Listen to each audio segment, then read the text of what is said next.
Hello, beautiful people. Today I wanted to do something fun and play with ChatGPT by asking it random EECS questions. Because I didn't actually get a chance to play much with it, and it's all popular and everyone's talking about it. So I thought I would toss it some questions and see how it did.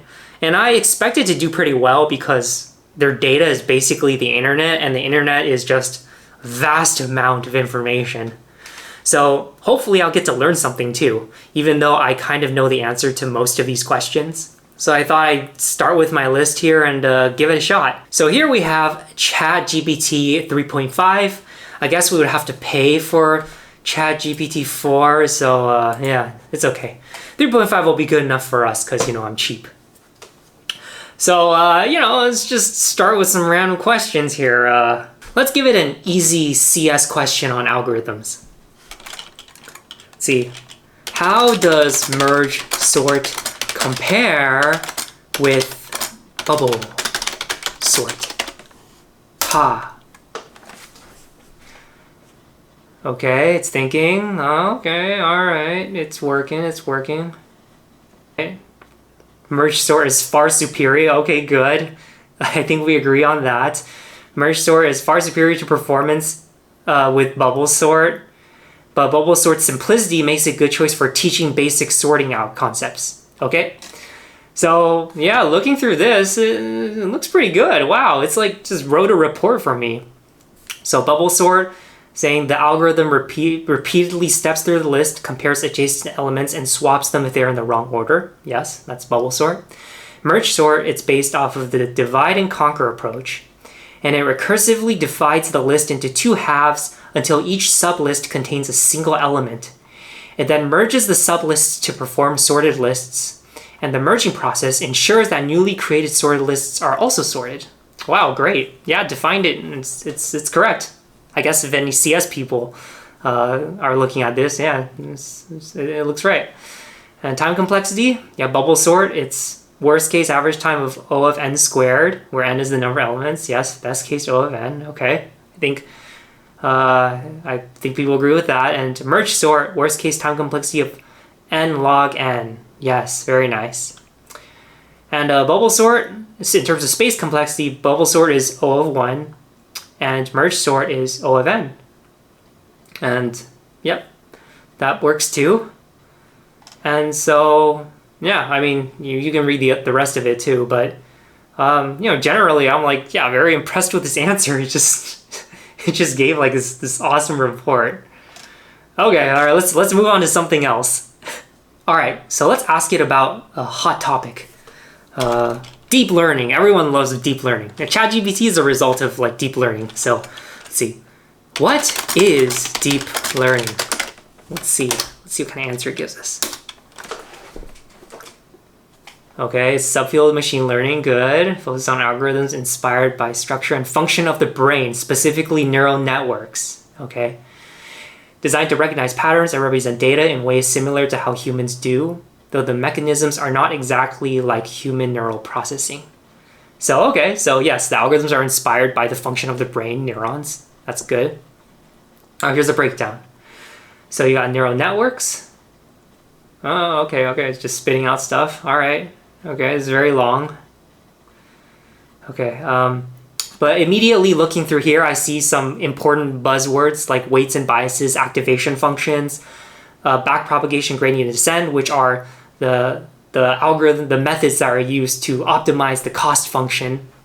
And then obviously a lot of very popular deep learning models, convolutional neural nets, long short-term memory, GANs, yes, and transformers, which are the super hot, like a lot of transformers has really taken over the field.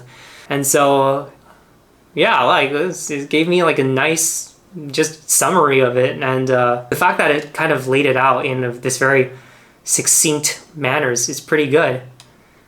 And yes, it talks about layers, weights and biases, activation functions. Common examples include sigmoid, tanh, and ReLU, rectified linear unit. And wow. It even talked about this. I was going to ask about these in my later questions about activation functions and backpropagation and gradient descent. But it seemed to already like touch on it. So, wow. Okay, all right, well, let's go on to the next. Oh yeah, so transformers. This is a very popular field right now because it was introduced in this paper, Attention is All You Need, and has become the backbone of many state-of-the-art natural language processing models, yes. In fact, I believe ChatGPT is also based off of transformers architecture. Actually, let's confirm. ChatGPT, are you created using transformer architecture? Should be yes. See? Yes, I am based on the GPT 3.5 architecture, which is built upon the transformer architecture. Transformer architecture was introduced in paper, Attention is All You Need. It has proven to be highly effective in various natural language processing tasks. Blah, blah, blah, blah, blah. And so, yep, great. Jeez, amazing, amazing. Let's ask it a question about GANs since it brought it up. Consists of two networks, a generator and discriminator, and are often used for generating data. All right, so the question is, can you describe how a generative adversarial network works? Ha. Certainly. GANs are a class of machine learning models that were introduced by Ian Goodfellow and his colleagues. And it consists of two neural networks, a generator and a discriminator, which are trained together in sort of a game. Excellent. So, generator tries to generate data, given random noise as an input. All right, okay, it's thinking, so I'll let it finish before it continues. This is what I was looking for, the analogy. So generally when people talk about GANs, GANs are comprised of a forger, a generator, and a detective, a discriminator, right? So it's kind of like if I had a person who was trying to forge the Mona Lisa, right? The generator is trying to fake out the world into thinking that this is the real Mona Lisa. And the detective, the discriminator, is the authenticator, the person who's looking at the paintings and making sure whether it's fake or real. And so the way GANs work is that the generator continues to generate these images, and the discriminator is trying to categorize it as fake or real. And they each sort of improve upon one another and adjust their parameters accordingly. And so eventually it gets to the point where the forger is so skilled that all of their paintings are genuine or look almost genuine. So that's why like GANs have become really powerful.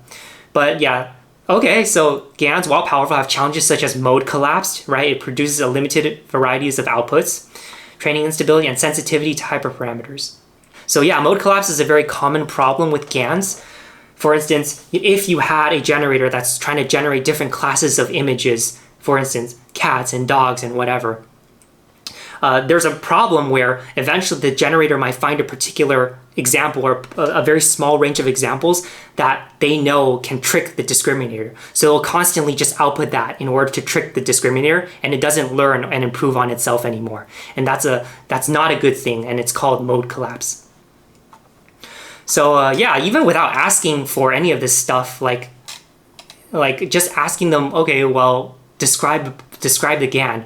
They go into all this detail about how it works. It gives an analogy, but it also seems to give you some information about loss functions. See, the discriminators correctly classify real data as real and fake data as fake.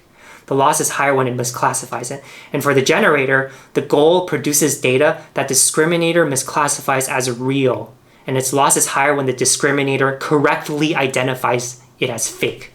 Okay, so when it can't fake out the discriminator, it has a higher cost, higher loss, which is telling it, no, you got to do better.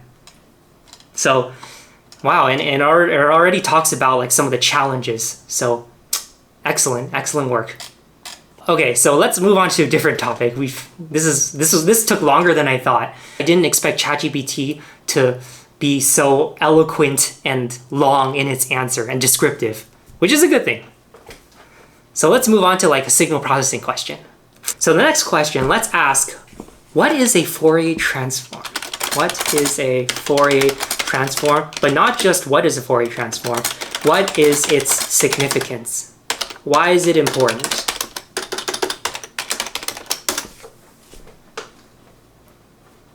Okay, it's a mathematical operation that transforms a function. Okay, let's wait for it to finish. So, yes, I expect it to be some sort of answer regarding changing of the way you represent the waveform. Okay, they're talking about significance in signal analysis, data compression, medical imaging, yes. Oh, MRI, okay, that's what I studied. Very cool. And yeah, there's so many applications of Fourier transform in all sorts of fields. By the way, if you ever take a signal processing class, Fourier transform is like one of the first things you're going to learn. So it's very important. And yeah, like we won't go over all of it, but yeah, so the basic idea is every complex waveform can be represented as a sum of simpler sinusoidal waves, right? And the Fourier transform allows us to find out what those sinusoidal components are. That's correct. And so basically when you have an f of t, which is a function in time, its Fourier transform is basically representing this time signal in the frequency domain, which is what they're saying here. You know, the Fourier transform essentially gives you amplitude and phase of the sinusoidal components that make up f of t, right? And so they give you like a couple examples of where it's used. So in MRI, you actually need to use a Fourier transform because when you're sampling the data in an MRI scanner, you're actually sampling the spatial frequency data. And what happens is you take the inverse Fourier transform to get the image.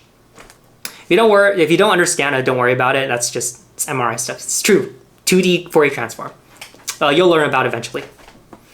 And yes, signal analysis, like telecommunications and audio processing, Fourier transform allows you to examine the frequency of the signals, filtering, equalization, spectrum analysis. So if I had sound like music, I can actually view the signal in the frequency domain, and I can see like what is the magnitude of the lower frequencies like the bass, and what are the frequency components of the higher frequencies like the sopranos, the higher notes, and you can see all that in a Fourier transform given the time signal.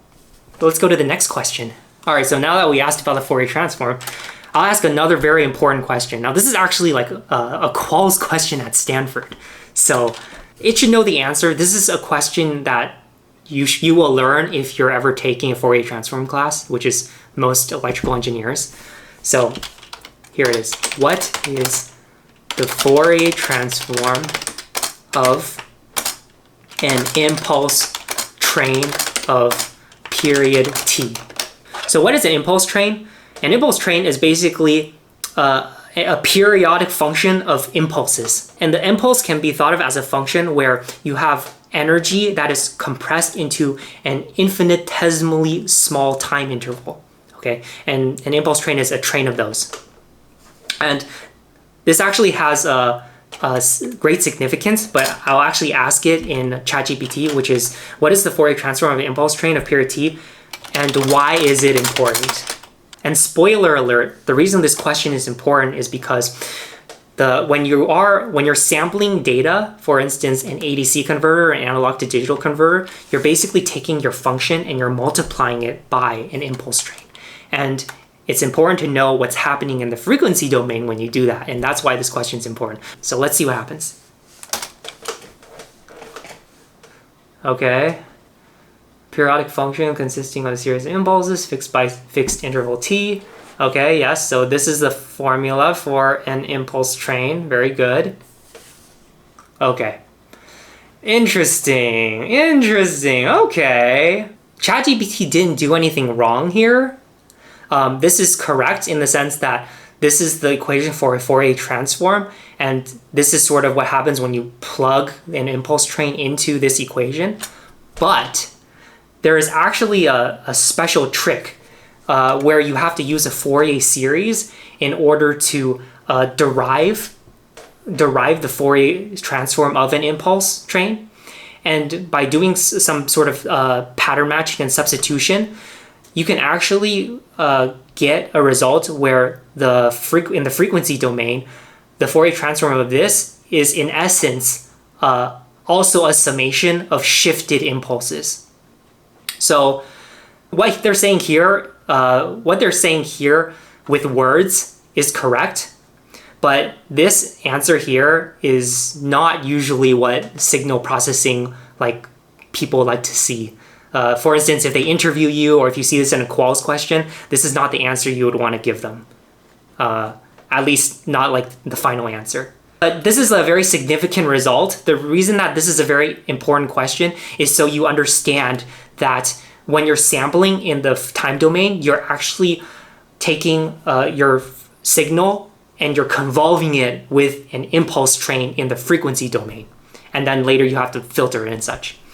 So that's a very significant result. If you didn't understand that, don't worry about it. But this is something that you're going to learn in signal processing classes. So here's another basic EE question that people like to talk about, which is, what is the difference between a switching regulator and a linear regulator? Laser. Wow, it's kind of late and I'm having actually too much fun doing this. All right. So this is actually a very common question that people like to ask when they're trying to understand your knowledge in EE. So most EE people, you're going to be working with regulators when you're prototyping, working on beta systems, stuff like that. So that's why I picked this question. Okay, so let's look here. Linear regulator, it works by using a series transistor to drop the required amount of voltage from the input to achieve the desired output voltage. Essentially, the difference between input and output voltage is burned off as heat. That is correct, right? That's why you have a dropout voltage for linear regulators. So this is correct. Switching regulator, it rapidly switches a series device on and off, effectively transferring energy from the input to the output in packets, right? And you basically have a switch that is changing, and that duty cycle will help to determine your output voltage. The ratio of the time switch is on versus the time it's off determines output voltage. Okay, it just answered that for us right there. Okay, linear regulator efficiency, generally they are less efficient, especially when the difference between input and output voltage is large, right? That's true. And switching regulators are known to be more efficient. Okay, that's good. But here's the catch. Output noise and ripple, right? So linear regulators, they tend to have lower output noise and ripple, making them favorable in noise-sensitive applications like RF and audio circuits. So this is correct because linear regulators are less efficient. They are lower noise. And that's why this is the trade-off you're dealing with. Whereas switching regulators, they are more efficient, but they can generate a significant noise and ripple due to the switching that happens, okay? But yeah, you can filter it and then you can help mitigate this noise, and that's true. And then now heat generation, now we're going back to efficiency, they generate more heat. Switching regulators generate less heat due to their higher efficiency, yes, okay. And dealing with size and cost, less expensive. Wow, they just cover everything. Linear regulator, they have faster transient response due to their simpler operation. A switching regulator might have slower transient response. Okay, so I won't bore you with the details, but this is great. Yeah, this is amazing. So I like this answer. It's great. Let's move on. Here's an easy one. I don't actually know if ChatGPT can draw pictures, so let's see. Design a summing circuit using an ideal op amp. Bam. Certainly. I like how enthusiastic ChatGPT is. Okay, so now that it's finished generating, let's look at it. Okay, it looks like ChatGPT can't draw pictures, which is, understandable. It's already giving us, but it is describing the circuit, and so we can sort of draw it pictorially in our minds. So let's see, connect the non-inverting input, the positive input of the op amp to the ground. Okay, good. Now connect each input voltage, V1, V2, Vn, to the inverting input of the op amp through respective resistors, and connect the feedback resistor RF from the output terminal of the op amp to its inverting input. Ah, okay.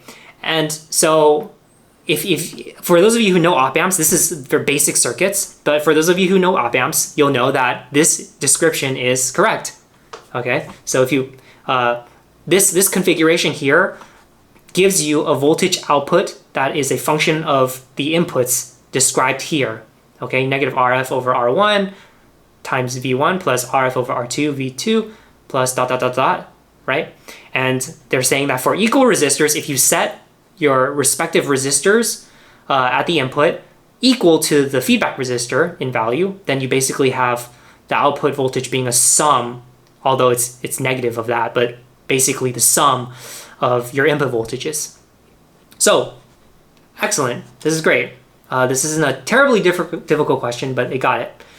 In practical applications, op amps aren't ideal. Okay, this is true. So you have to consider other parameters like bandwidth, input, output, impedance, offset voltage when designing and analyzing your circuit. So I love this, right? Even though that I asked specifically about using an ideal op amp in this question, it still mentioned this important point, this sort of subtle important point where in practical applications, op amps aren't ideal, and so you have to worry about these other things. That's true, right? Because a lot of these issues we don't have to think about in an ideal op amp case, which is what people usually like to ask during interviews and exams during your Circuits 101 classes. All right, I had more questions, but let's just ask a quick question about RF and then move on to another topic. Let's ask a question about transmission lines. How does a transmission line impact the impedance with a load at the end of the line? The transmission line, I mean. I'll just say it with a line. Let's see if it understands what I'm talking about. Impedance with a load at the end of the line, okay? Basically what I'm asking is, if you have a transmission line and a load at the end, what is the input impedance? Okay, I'm basically asking it about impedance transformations as a result of transmission line length, and let's see if they talk about it. This is a very important topic that people in RF need to consider that you don't have to worry about when you were dealing with lumped element circuit models. Okay, so I'm liking this answer so far. The behavior of a transmission line, especially when it comes to impedance, is an intricate subject. Intricate indeed. That is crucial in various fields such as RF engineering, telecommunications, and power transmission. Yes. So when you connect a load to the end of transmission line, the impedance you'll measure at the other end, input source side, will not necessarily be the same as the load's intrinsic impedance. That's correct. Okay, you didn't have to worry about this when you were dealing with lumped elements. Okay, so the observed impedance is dependent on the length of the transmission line. Characteristic impedance, that's a characteristic impedance of the transmission line. It's a property you'll learn in RF. Load impedance and the frequency of the signal, okay? And they talk about a lot of the special cases, the scenarios that you need to worry about, right? So here, short line. If the line is much shorter than the wavelength, okay, of the signal, the transmission line can be approximated as a short line, in which case the line's impact on the impedance is minimal, in which case the impedance looking into the transmission line will be almost the same as the impedance of your load. Okay, that's good. Quarter wavelength line, that's another special case that people have to at least remember, right? If the length of the line is quarter wavelength, then some unique properties emerge. Okay, good.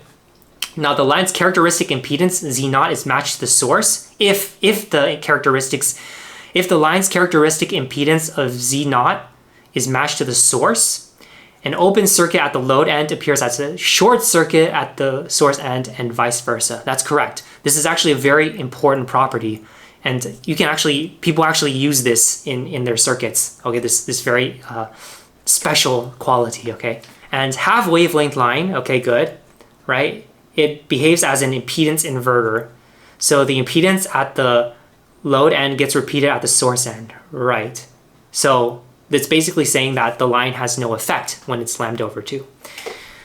And then arbitrary length line, then the impedance transformation becomes more complex. There's actually a very general formula for it. I won't bother asking it. I'm sure it's a very common formula that's used for arbitrary length lines. And I'm sure if we ask ChatGPT, it'll give us the answer. It's not a hard question.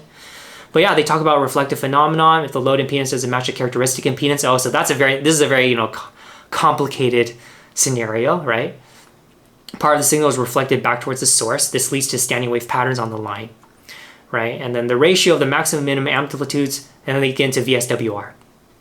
Okay, so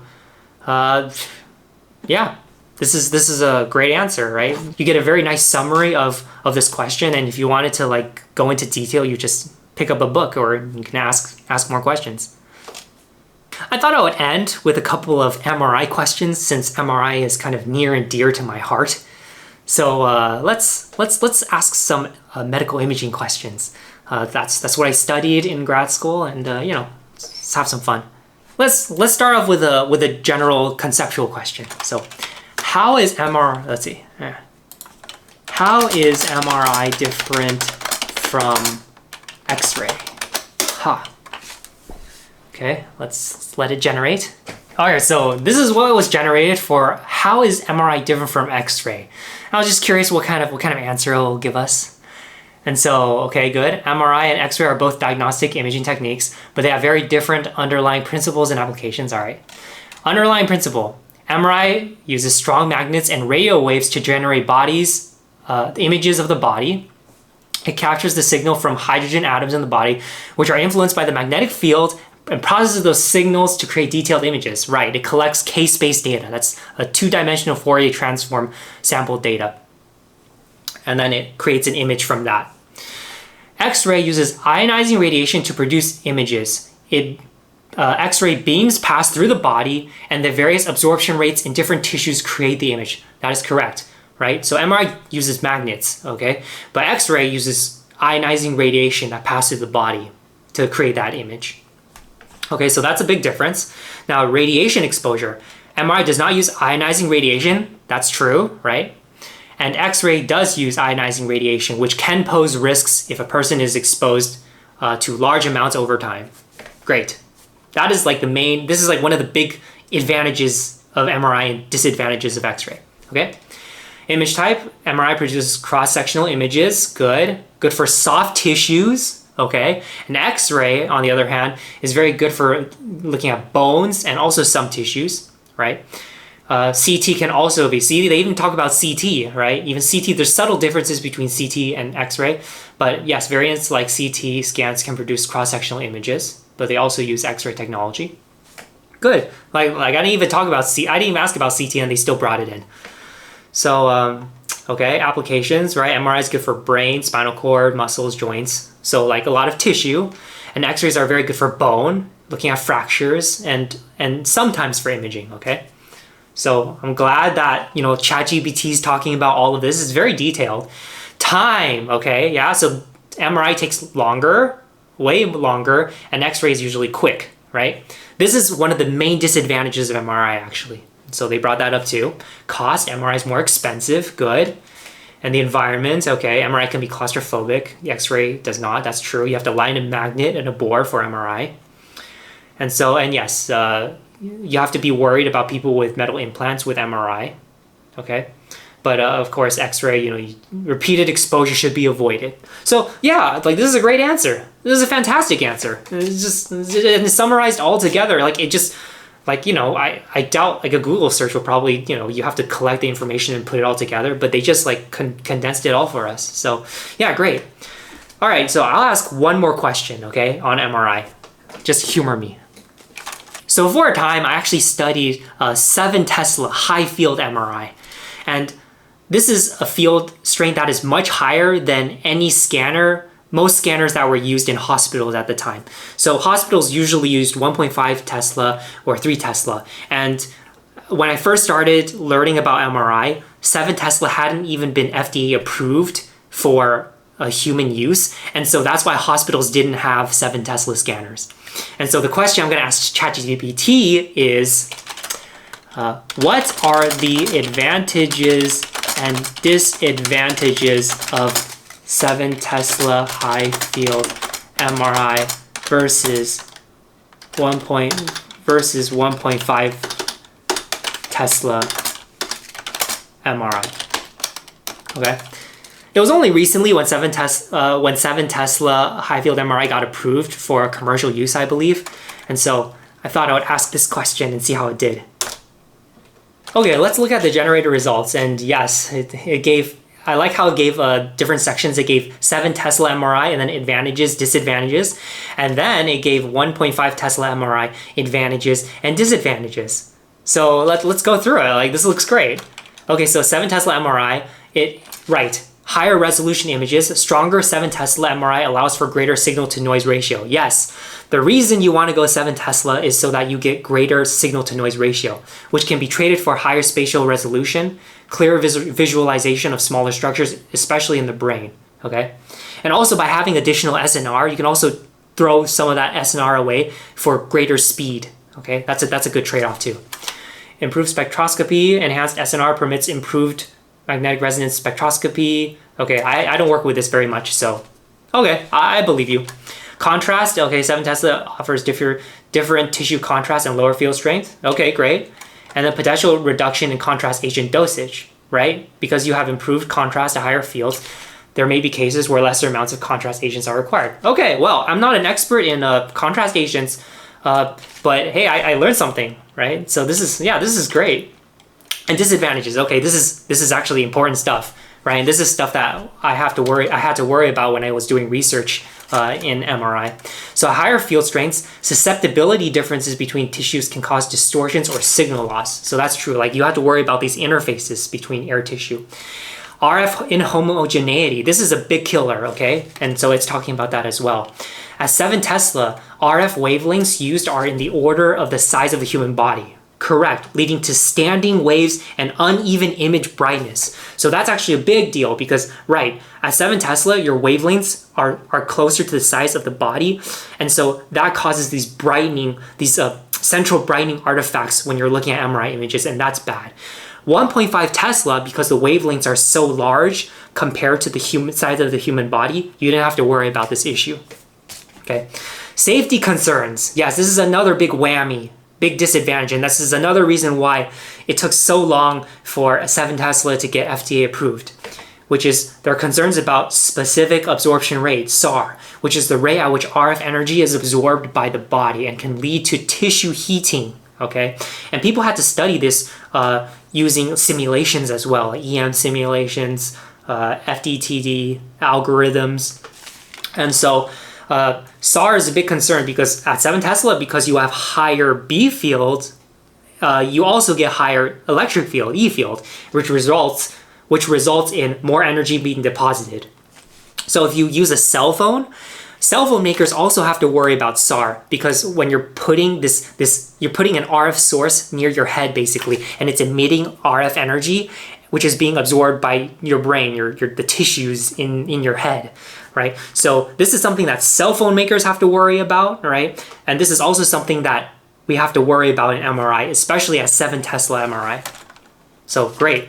They touched a lot of things I cared about.